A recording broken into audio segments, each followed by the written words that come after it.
Hello and welcome to Jeanette Huffman Between the Lines podcast. I am your host today, Rich Kopacz. I am trying so hard to not laugh. It's Jeanette, wonderful.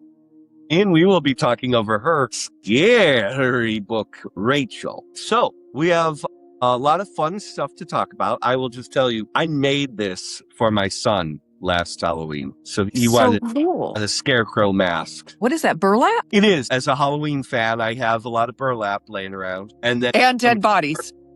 I have my Scooby-Doo shirt. I was trying to find creepy stuff. I've got my Scooby-Doo stuff. Very nice. I went with tacos because it's nighttime here in California and it's Taco Wednesday. Yeah, well, there you go. I love tacos.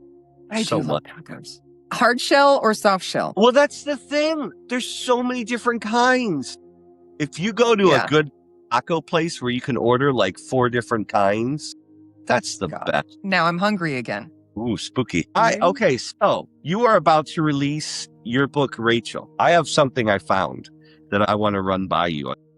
Okay. I list off some stuff. You tell me if this sounds familiar. You ready? Yes. Cold climate, dense, dark forests that can feel a little claustrophobic, and nature feels indifferent or hostile to human life. That's one. Okay. Guilt, hidden sins, and the terror of predestination. That's 2. Okay. Characters that suffer in emotional isolation, keeping long-buried family secrets that rot their domestic lives from the inside out. And then there's one other, a decay of industrial structures like old mills or railroad tracks. Okay. Okay, do any of these sound familiar? Just a little bit, yeah. Yeah. They're all in RACHЫL. Yes, I know. These are the exact elements of Northern Gothic literature. How about that? You didn't know, did you? No, I really didn't. When it comes to understanding those different parts of literature, you're always far above me. I just write creepy things. Here's the thing, right? Like somebody read RACHЫL and was like, this is a whole new genre now. Northern Gothic literature, because your book literally defines the genre. It is exactly that. But so I was like, she doesn't even know. I didn't know this. I just found this out. She doesn't even know this. But you wrote this so well. You could write everything in Northern Gothic literature. And the reason why you did this so accurately is because, one, it is a thing, just as much as Southern Gothic is a thing, right? They didn't make that up. Like, they're like, no, this is like our lives. If you write Southern Gothic, because we're writing about our lives, you wrote about your life. Right. And you took stuff that you knew growing up and just stuff that you felt and experienced, and you put that into your writing that comes out as you write. This isn't about Vikings in the past or the Ashbourne, or people in New England, like in Abigail. This is in a town. And it is modeled on your experiences growing up. So you drawing from that is exactly why it comes out as Northern Gothic literature, because that is a thing. Yeah. Yeah. How well you wrote it. This is what I saw growing up. Yeah. That's what I saw. That's what I smelled. I took it from life experiences. It was just like looking back in time. Not exactly, but it's definitely the atmosphere, the scenes where Rachel and JoJo are hanging out in the woods. I did that. So it's very real to me. I've always grown up in the North, in Minnesota, Ohio, Cleveland. I'm in Michigan now, so I've always grown up in the North. I had the exact same experience with the woods. I have that exact same relationship with forests and with the woods. Yes. There is a mystique about the woods. Yes. I was rattling these off, and it's like, this is exactly what's in your book. Isn't that funny? It is fun. I do a lot of research, and I Google and see, does this make sense? Or how do I... Sometimes Google doesn't want to tell me certain things, like, how do I say the sound of someone's eyeballs popping out of their head? Sometimes it just really won't give it to me. It's like, well, we can't tell you that. Well, but what is it, though? Is it like, you know? Right. How do you write that? How do you write? If somebody looked at my search history, they would see how long does it take for a body to float to the top of the water? Just absolutely insane things. So alarming. I wouldn't be surprised if somebody came knocking at my door at some point, just saying, do we have a problem here? Right. Well, a few, but. So for the people who are joining us, Rach is a book about an adult woman, but grew up in a northern town of Hollow Creek and is returning there. And as she gets back into her small town of Hollow Creek, where her parents live and some of her high school friends still live, there is an unraveling of secrets, and there's a murder that has happened that's tainted the town, and there are other crimes that taint the town and even haunt the town and RACHЫL personally. And so it's her journey through a very ominous, foreboding, and atmospheric Northern Gothic experience that gives you the creeps, gives you the chills, is really well paced, and has some great twists. Very, very good horror novel. Thank you. I did that with Abigail, didn't I? Where there was something you weren't expecting in that. There is definitely things I wasn't expecting in Abigail. So, as long as you brought that up, let's play fair with the audience. Not Abigail's biggest fan. Okay, no, that's good to know. Yeah. And I think that part of it was I felt that you had some ideas that you left undeveloped. Mm-hmm. But it's multi-generational, so you cover a ton of ground. Right, yes. Very uber focused from RACHYL's perspective. And it really allowed you to write really good relationship character dynamics. And we learn about RACHYL and the things that are going on with her past and in her present through a lot of great character interaction. And I felt that you were very focused in your ideas here and really hit hard when you developed them. I did feel hyper-focused with RACHYL. I felt like Abigail was more of a surface-level touch on these different characters. It's an ensemble. There's so many characters. There's so many. And it started out because our friend, author Linda Sparks, she asked me if I would write a short story last year. And I thought, that sounds wonderful. And then I started writing it and I thought, wow, what about all these other characters?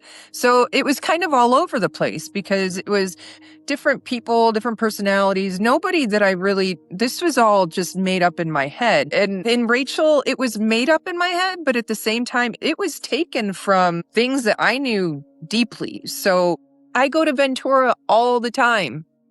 We just went there maybe a week or two ago with our dogs. So I see the beach. I know what it sounds like. South Carolina, I've only been to once in my life. So the feelings that I got from there are very limited. I have to look it up. I have to research and try to figure out, what did it smell like there? I know what it smelled like where RACHYL was. Yeah, so I got to focus a lot more, which was nice. And honestly, I was going through a lot at the end of last year, and I needed something to take my anger out on. And so I thought, I'm going to write a horror novel. So I will say, spoiler alert, and you can add one. There is a ghost in this book, RACHYL. Yeah. One of the things I wanted to point out, and I'm glad when I looked this up on Northern Gothic literature, it touched upon forests specifically, but nature in general being indifferent, not in simpatico with humankind, but indifferent or even hostile. You established this early on. We get this right away. The land is its own sentient being with intention and a mysterious, we don't really know, but it's not there to live in harmony with humankind. And so humans come and they take the land and they're sort of unaware of this. Mm-hmm. But what I really liked, what I really appreciated of how you developed the town of Hollow Creek is that you set this foundation where the people who first come to the land learn to tolerate it in a way that they stop acknowledging. They sort of put it in the back of their minds, and they learn to just kind of quietly ignore that there is something else going on, and they pretend that it's normal. Right. And they develop that because of nature, because they're at odds with something in nature. But as the town develops, they take that same mentality and they do that even within their own society. And even we find in RACHÍL's own family. It originates because of how the settlers had to deal, but it pervades through the whole book and all the foundation of the town. And it's great because it does make for that sinister. One of the other things I read in here was suspicious small town is also a Northern Gothic literature thing. And that's totally what you have here. Yes. And done really well. Thank you. It's a self-preservation thing. So I'm a self-proclaimed environmentalist. I do feel like a lot of times we come into places and we just take what we want and think that it belongs to us. And we do what we want to do without really thinking about how we're affecting other things around us. Not always, but sometimes. So I feel like nature's just kind of there. And it's like, oh, great, here they come again.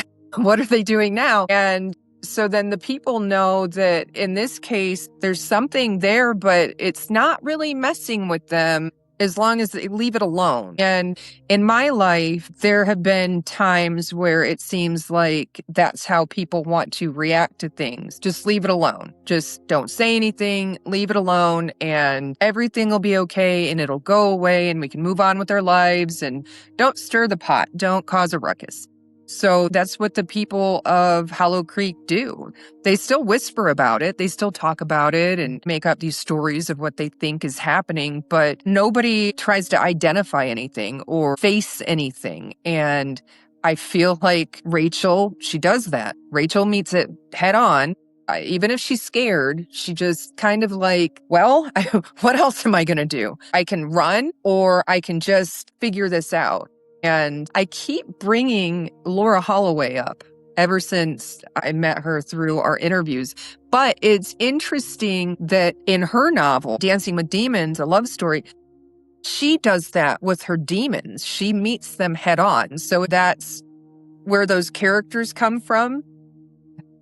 But do a good job because you establish that RACHÍL is not in sync with this. She herself stands out in any environment at any age. Growing up, she has always stood out and people can't help but notice her. So there's something different, but nothing you can put your finger on. But everybody does kind of acknowledge, like her friends kind of acknowledge, like, yeah, you can't really go anywhere, RACHÍL, without everybody knowing. Like, that's just you. And while that almost seems like a plot device, is actually it's one of the secrets that we learn by the end of the book, that's not a coincidence. And so everything that happens actually makes a lot more sense.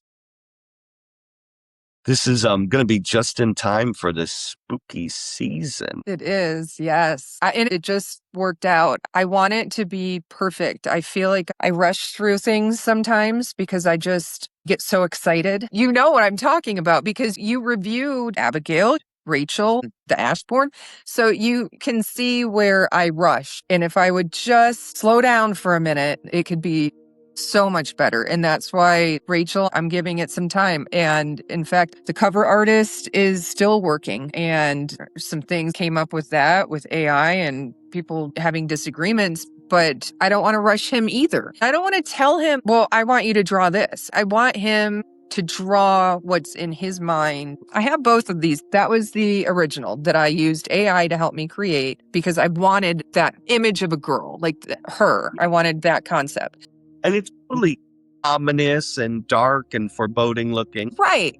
But then after we had some discussions, I was like, you know what? I can do better than that. I can do it. So I found images of my best friend, RACHÍL, growing up. And I was like, so we've got the train trestle. We've got my best friend. Let me see what I can do with it. So what I'm thinking is that I might just keep this one. And when AJ Yoshi finishes the artwork, I might just have special edition type thing where it's got his artwork cover on it because I do like the cover that I've created, but I do want to see what he finishes and I am going to pay him. And it was a weird conversation to have for the first time. So how much do you think you should get paid?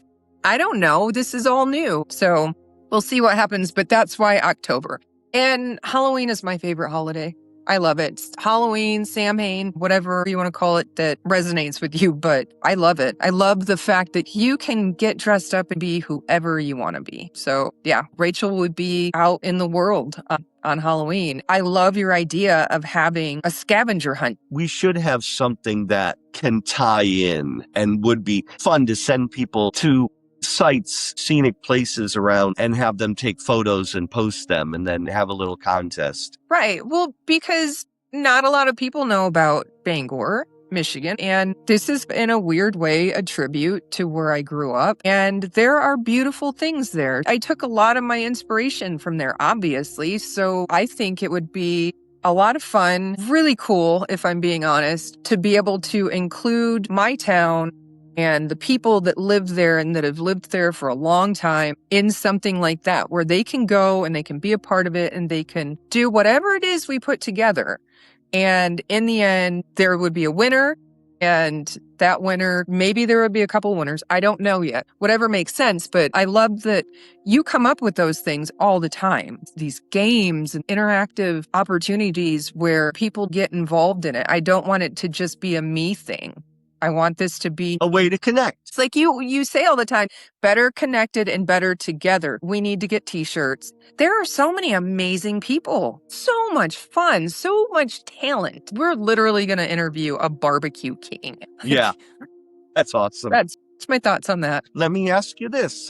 We know that you, as the author, you are a horror fan. Okay. You know, you're a Halloween fan. Tell me some favorite Halloween memory. The movie or the actual season? Season. The season. Okay, because I'm thinking of the movie and watching it with my dad when I was little, and the one where they showed the pumpkins getting smashed. But all right, so the actual season. Let's see. My favorite memory of Halloween. It doesn't have to be your absolute favorite, but a favorite. Was there one that was particularly more frightening? I have one. When I was stationed in Germany, a girlfriend of mine, Bettina, she was a German girl, we went on this tour, and there's a bus and it takes you to these different places. This one brought us to the actual Frankenstein's castle. So stinking cool. And people were dressed up and we got to walk around, and they've got these little set up.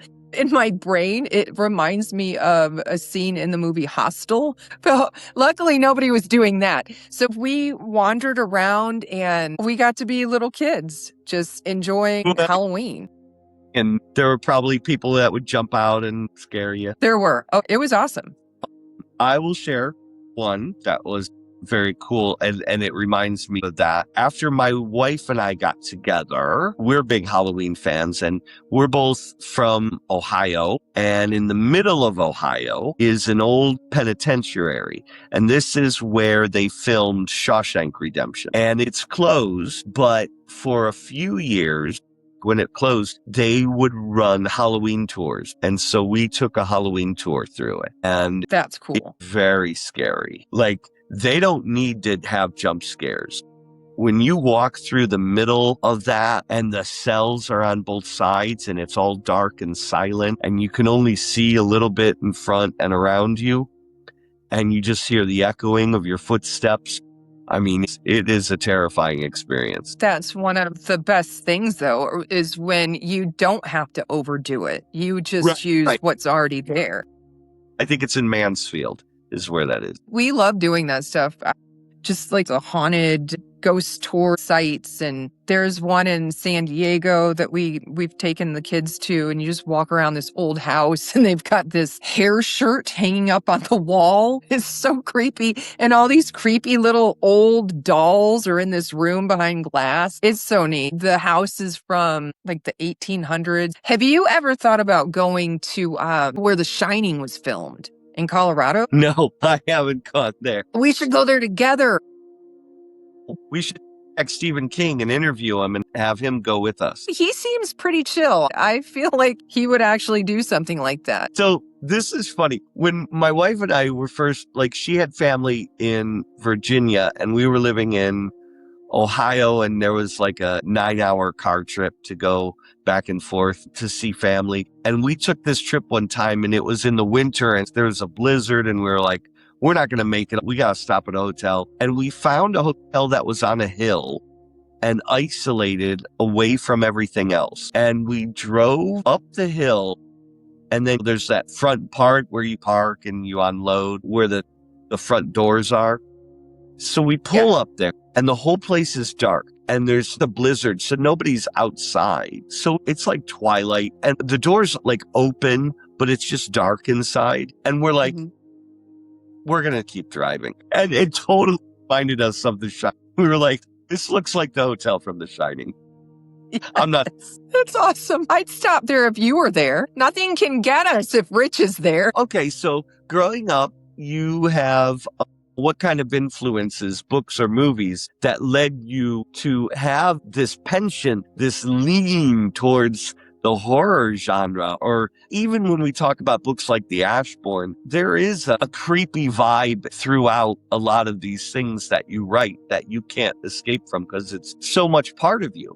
So I want to dig a little deeper. When you were growing up, what were you doing that influenced you? What were you watching and reading? Since I was 8 years old, one of the family things that we would do is we would all get together in the living room and we would watch some sort of scary movie from the local video store. And I remember that was probably some of the times that I saw my mom the happiest and just being silly and telling us stories about how she was watching a scary movie with either her friends or maybe my dad. And she had this glass of what she called pop at the time. Now I call it soda, or this liquid, right? Yeah. No. She's drinking it, and all of a sudden there's this jump scare, and she goes like that, and the pop just comes flying out of it and then goes right back into the cup. I don't even know how. Didn't get any honor. So I think that between watching these movies with my family growing up, and I don't know, it's a really weird kind of escape. Yeah, but that's a fun tradition that you guys specifically would pick out a horror movie for the family. Still to this day, with my kids, it was a little bit different. Now, my daughter, she likes scary movies, and we would watch them together. My son, when he was younger, they would give him nightmares, and so I didn't watch with him. It was kind of like a no-go with that. With my daughter, she loves scary movies, but my son, it's not really his thing. We'll watch movies together, though. He'll pick a funny movie or something, and we'll just sit there. That's our chill time, where nobody has to do anything, and we all just get to have a good time. My sister's older by a couple of years, like 2.5 years older than me, and she was in charge of me one night. You know, the parents went out, and they said, you guys could pick out a movie. I think because my sister probably could drive at that time. So we go to Blockbuster. And I would look up like sci-fi movies or martial arts or something. And she's like, no, let's watch this one. I've heard it's good. So she picks out Children of the Corn. I love that movie. I don't know that that's any good. And she's like, no, I really want to watch it. And I'm like, I don't think it's your kind of movie either, really. Because I'm like, I don't know. I think she was fascinated with it. So we brought it home. She put it on. She lasted 4 minutes. And she could not watch scary movies. See, I would go over to my best friend Rachel's house, and she lived in Breedsville. It was this old schoolhouse. I want to say it was red with a black door or black with a red door. Linda always reminds me what it was, but it was creepy. Their house was so creepy. And again, we would all just herd into the living room and we would watch these scary movies. And so one day we're watching, I want to say it was Night of the Living Dead or Return of the Living Dead, because it was kind of comical. And everybody else is freaking out and screaming, and I am laughing my butt off. I can't stop laughing. And they're just looking at me like, what is wrong with you? At the time, I was like, huh? Now I would say so many things, but so many things. It just makes me smile, which is so weird to say that watching stabby, scary horror movies does that, but it does. It's my happy place. And did you read Stephen King, or did you read like... I loved him. Okay. I loved Stephen King. My sister had all of his books, and so I read I want to say probably all of his, well, he's got so many books, so probably not all of them, but a lot of his books. This is The Stand by Stephen Oh, King. I read that. That is amazing. Yeah, it's a great book. This is Classics of Horror. It's actually just a big book that has Dracula and Frankenstein. So big literature, like the original and of course Frankenstein Mary by Mary Shelley's. Yeah. Yeah. And then what? Bram Stoker's Dracula. Yeah. I've read it. Sleepy Hollow just last year. That was cool. Yeah, so good. Yeah. And what was the first scary story that you wrote or came up with? It was the one I got in trouble for at school where it was more pictures than anything. And it was this creepy girl that her hair was all crazy. And she was just this, not more than a stick figure, but she was like, had a knife and she's stabbing people and there's blood on. I got in so much trouble. Well, my mom really had to deal with more of it. Just, why would your daughter draw that? Because we watch scary movies all the time. I don't know. I'm not weird. You're weird. I legitimately have a report. I can dig it out and read it. My mom still has it. And it's from first grade. Teacher's report saying, I'm worried about Richard because all talks about is monsters. We would have been amazing friends back then, kind of like right now, kindred spirits. I kind of identify with the monsters sometimes where it's like, why are you being so mean to them? They're so misunderstood. I mean, some of them not so much, like monsters in the movie Hostel. No, I do not. Yeah. But Frankenstein or even Dracula, I don't know. Dracula, he did cut a lot of heads off and put them on pikes. But Frankenstein did not choose what happened to him. So. Right. No, my daughter and I always make this joke. People are like, when you read Frankenstein, you find out that Frankenstein isn't the monster. He was the doctor. Frankenstein is actually Frankenstein. Frankenstein is actually the name of the doctor. Exactly. And the monster doesn't really have a name. But then you also figure out that Frankenstein really is the monster. And that monster that doesn't have a name is the victim. Yes, exactly. And that's an interesting take on, they have us read so many different things in school, and they don't have us read stuff like that prepares us for the world where sometimes the monster isn't the one that is physically scary or is the one that people would think it would be. It's the sweet little old lady with cookies. That's the one you should be afraid of. No, it's true. And I think I mentioned, like we were talking in the Laura Holloway interview, that I have small t trauma. I have bullying. I just have a plethora of bullies. But that's still trauma, though. That sticks with a person. It's amazing. But a lot of those, not all of them, but a lot of those bullies were not the monsters. Mm-hmm. Right? They just didn't know how to cope with what they were going through. Yes, exactly. They didn't know how to deal with it, and they needed to channel that and in the end take it out on somebody else because they probably thought, well, this will make me feel better, or this is what I see, and so this is what I'm supposed to do. So there's a lot with that. So it's interesting. I'm glad, though, that you brought up Frankenstein and Dracula, because one of the things that we as society tend to do is when we are affected by a villain or a monster or something so profoundly, we gravitate toward understanding them and redeeming them, whereas then they become the hero. And this was done with Frankenstein. Frankenstein has been the hero in a lot of stories and movies. And the same thing with Dracula. And you can even see this in, like, say, Godzilla. He was the monster, but then he becomes the hero of Japan. King Kong, Darth Vader, we did the same thing. Right. You could take almost any, the Terminator, that's so funny. I wonder if I'd have that. Yeah. The Terminator, right? And then the second the Terminator 2 comes out, he's now the good guy. Right. Can you see that? What is that? I don't know if you saw the movie Megan. Oh my gosh, yes, I did. And then there was a Megan 2.0, I think. So that was Megan 2.0, where they now make her the hero. Right. They did Okay.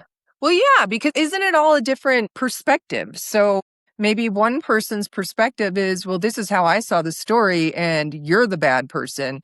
But then somebody else says, well, wait a minute, but you didn't know about all this other stuff. And so maybe I really wasn't. I think when a character affects us so profoundly, we tend to want to understand. Yes.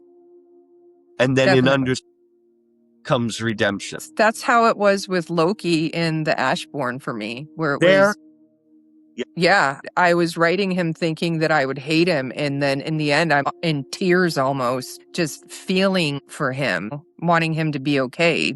I don't know why we do that. We don't just write everybody off automatically, which is a good thing, though. it is a good thing. Yeah. Oh, are you a Scooby-Doo fan? Am I? Yes. I like Scooby-Doo a lot. I grew up with Scooby-Doo. I grew up with Scooby-Doo.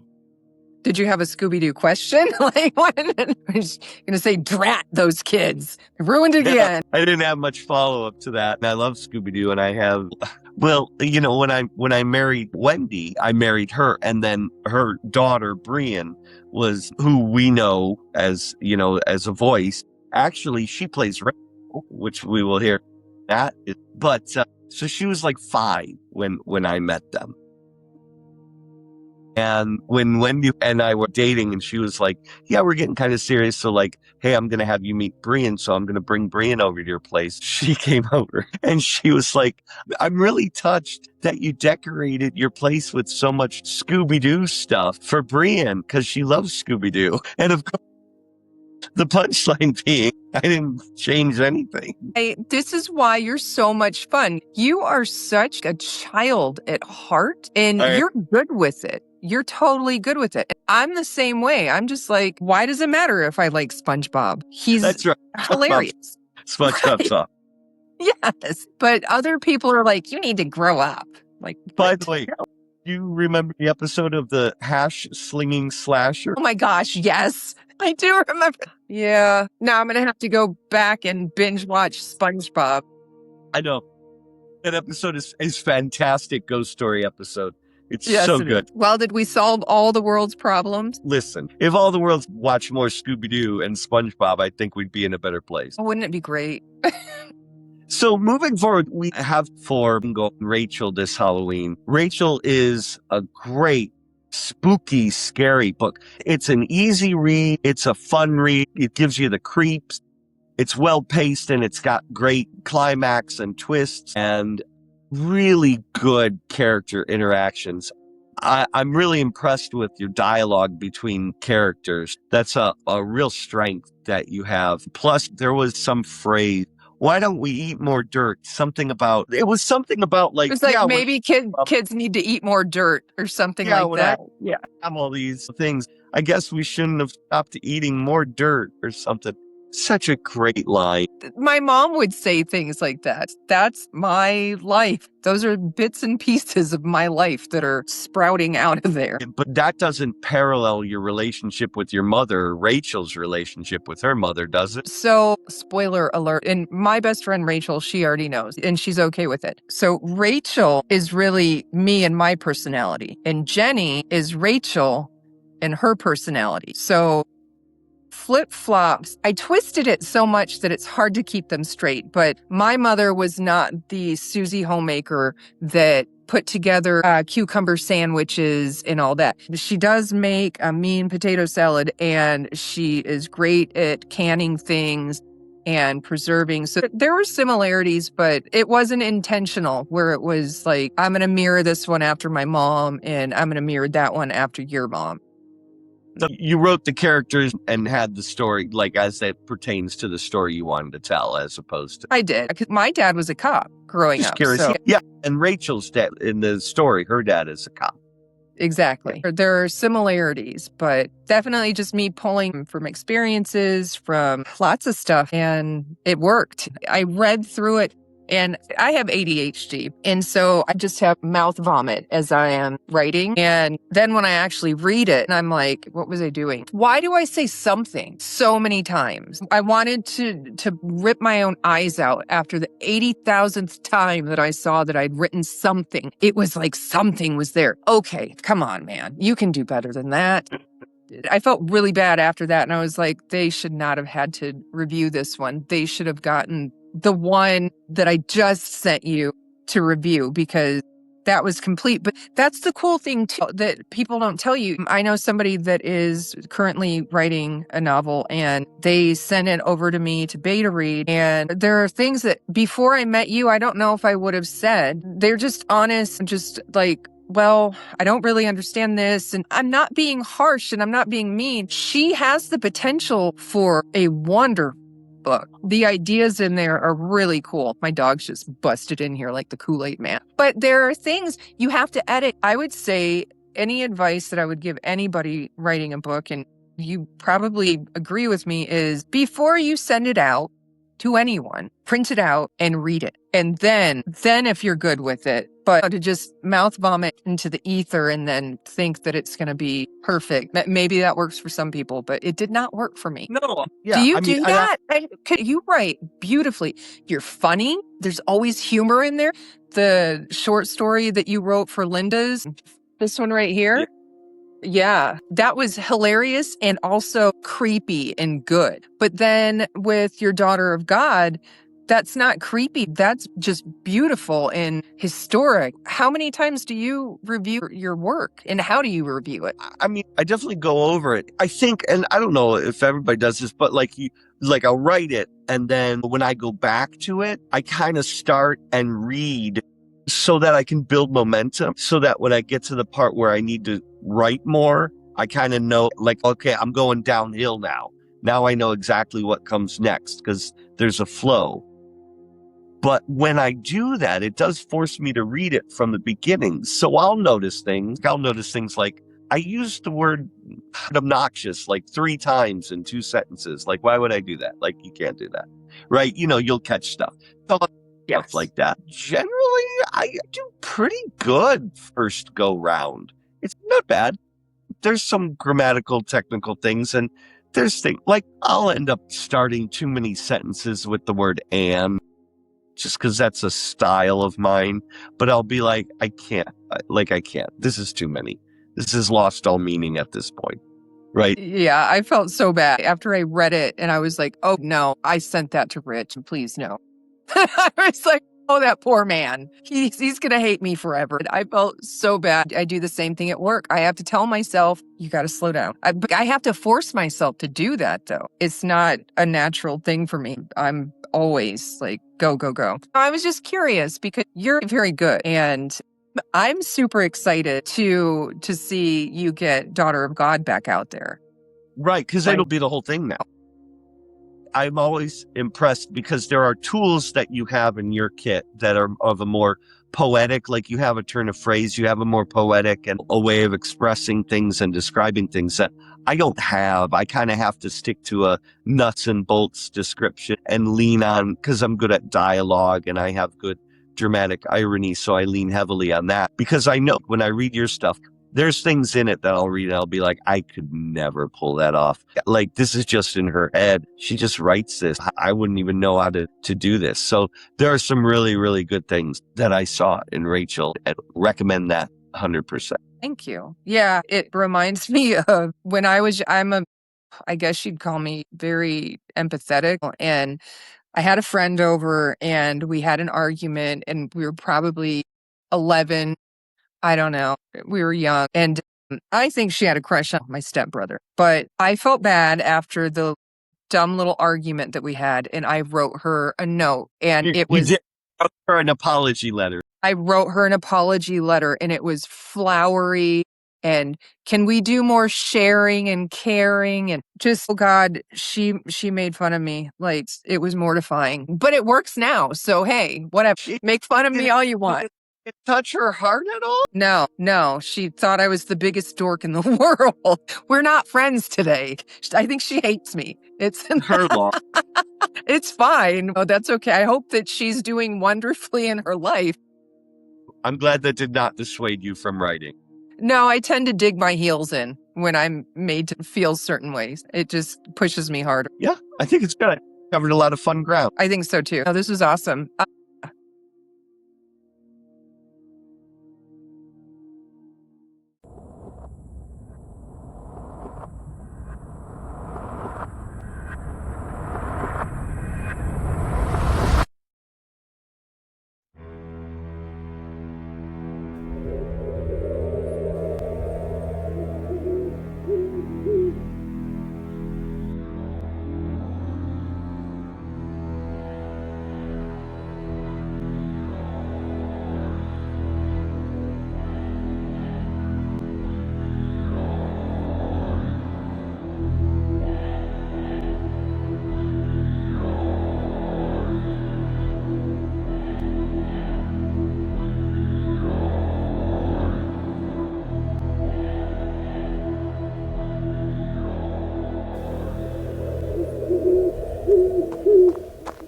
Jenny, wait up! Why did I let you talk me into doing this in a graveyard in the middle of the night? Because nighttime is when all the creepy stuff happens. That's not what I meant. I know what you meant. This is your idea, Rachel. Not at night. Well, what's the point otherwise? I've watched enough horror movies. Nothing ever happens at 2 in the afternoon. Exactly. Look, if you're going to do something stupid crazy, you might as well do it right. That makes no sense. Just a cat. Just a cat. I thought we were dead. Me too. Was it black? Jenny, are you racist? No, shut up. I just don't want a black cat crossing our path. You sound racist. You know what I mean. Then we'll change our path. Let's go this way. I dropped the board. Let me make sure I still got everything. You know you stole I that. borrowed it. You borrowed it forever. Exactly. Where did you get it? Not a great sign. Probably just the wind. The wind, wearing hiking boots. It wasn't footsteps. How can you? It wasn't footsteps. Fine. Let's keep moving. This way. Wait, What now? not that way. Why not? If we're actually doing this, Rachel, I don't want you trying to talk to your grandma. You don't even believe that thing works. Every scary movie tells the same thing. You don't call the ones you know, not your relations. It always goes wrong. You shouldn't trust Hollywood. I don't trust Ouija boards. Fair enough. Over here then, by the maple tree. Okay. Here, give me your light. It'll go here. Set the board under it. Okay. There. Where's the thing? The pointer thing? Here. It's called a planchette. You sit here, I'll sit here. Then the light will be on the letters. And the planchette points to them? Not by itself. We have to put our fingertips on it. Then the spirits, or whatever, use us to guide it. What if it moves by itself? Then I'm out of here. Good to know where your loyalty ends. Sit close. It just got cold. Not a great sign. Not a great sign. All right already. Let's do this. Planchette starts in the middle. Fingertips on it. Okay. What's your name? You escape. Who do you think? The girl under the trestle? Of course. Are you crazy? It's perfectly safe. She's not related. Not how I define safe. Well, I'm not related to her. Are you? Of course not. Why'd you hesitate? I didn't. Did too. I don't know. I couldn't believe you asked such a stupid question, Jenny. How could I be related to her? I don't know. Are you? You've known me my whole life. You know who I'm related to. Fine. Besides, it didn't work. Nothing happened. You pushed it. I didn't. I haven't moved. Ask her what she wants. You ask her. You know her. Shut up. Fine, whatever. Why are you here? What do you want? Nothing. What do you want of us? Don't ask that. You told me to ask. You're doing that. Wait, You're moving it too fast. I can't tell what it's pointing to. it's not me. Just don't let go. There, it's slowing down. T. O. To. To what? We don't know the first part. Shh. It's not done. G. E. T. Get. To get? Wait. H. E. R. Her. To get her? To get who? It stopped. That's all there is. What does it mean, Rachel? I don't think it's what it said. You're creeping me out. What are you talking about? Please don't start doing that thing where people act weird for no reason and say cryptic nonsense. No, I mean the letters. I don't think they mean to get her. I think they spell together. Oh. Yeah.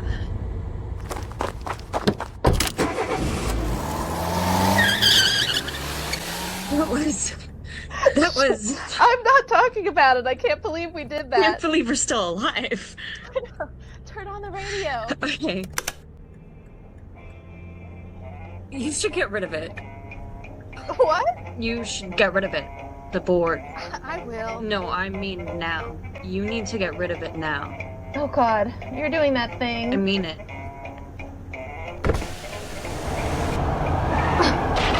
Good riddance. And we shall never speak of this night again. Never again. Scout's honor. You were never a scout. Fine. In honor of the Scouts, I vow never to speak of Jenny's foolhardy misadventure ever again, so that no one will ever know by what bottomless insanity she came up with such a wayward mad caper. This whole thing was your idea. If anything, I'm just an unwilling victim.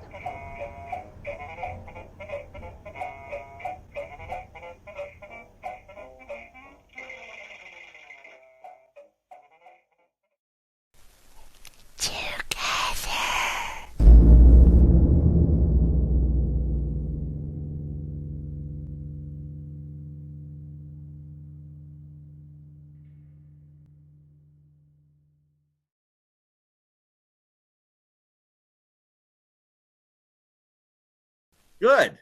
They do it exactly like that, but different. Exactly what it sounds like, right? It just gives updates on different films. Oh, okay. So this one says, Regina Hall has joined Dwayne Johnson in Benny Safdie's next film, Lizard Music. Follows a young boy who finds a secret late-night broadcast of lizards playing otherworldly music that opens a hidden door to the whimsical Chicken Man. Somebody quote tweets that and says, "This story has been done to death."